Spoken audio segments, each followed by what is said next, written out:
Hi friends and welcome. Today we have a book about bad words. Let's find out what happens. Let's get started.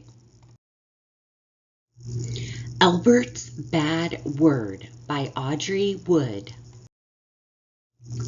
One afternoon at an elegant garden party, young Elbert heard a word he had never heard before. The word floated by like a small storm cloud.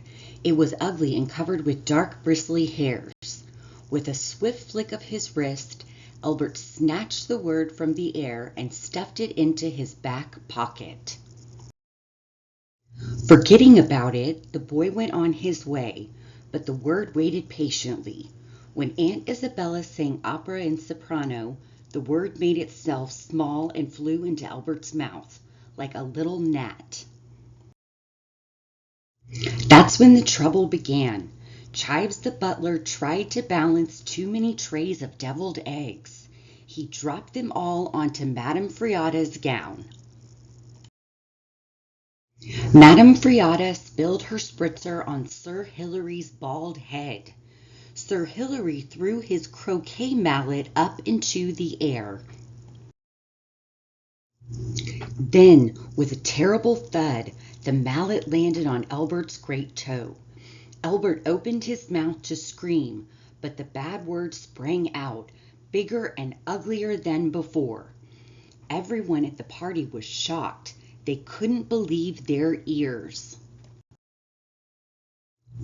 "Come with me, young man," Elbert's mother said with a frown.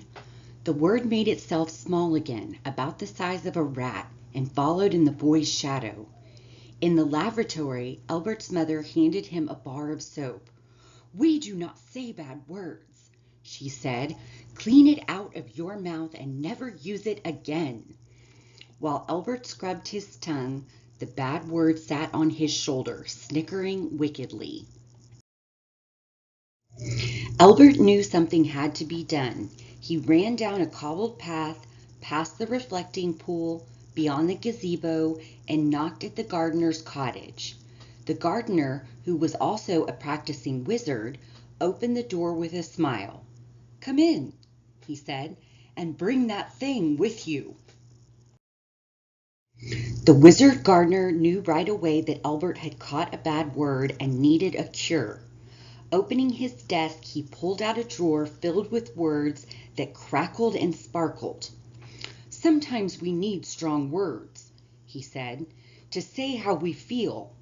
Use these and perhaps you won't get into trouble."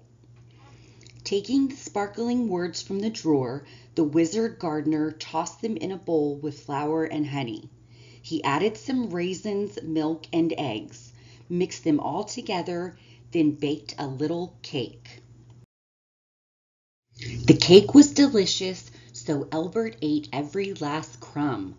And as he did, the ugly word shriveled to the size of a flea and hopped onto his necktie. Everyone was enjoying Cousin Rudolph's oboe solo in D minor when Elbert returned to the party. But soon the trouble began anew. Chives the butler tripped on Madame Friada's feathered boa. Madame Friada dropped her chocolate mousse on Sir Hilary's bald head.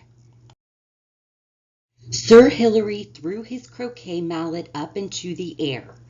Then, with a terrible thud, the mallet landed on Elbert's great toe. The music stopped. Everyone stared at the boy. Elbert's face grew red with anger. "My stars! Thunder and lightning! Rats and blue blazes! Suffering cats! Blistering hop toads! Zounds and gadzooks!" he shouted. Everyone breathed a sigh of relief and gave Elbert 3 rousing cheers. But no one was more pleased than Elbert. As the music began again, he saw something that looked like a little spider scurry down a dark hole and disappear.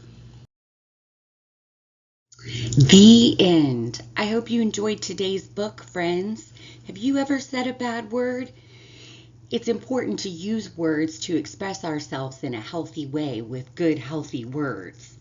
If you enjoyed today's story and would like to see other stories, please visit my channel at the Teachers Read Aloud 1280. And please remember to like and subscribe. I appreciate all your support. It helps me continue to put out books. I'll see you in the next one. Bye.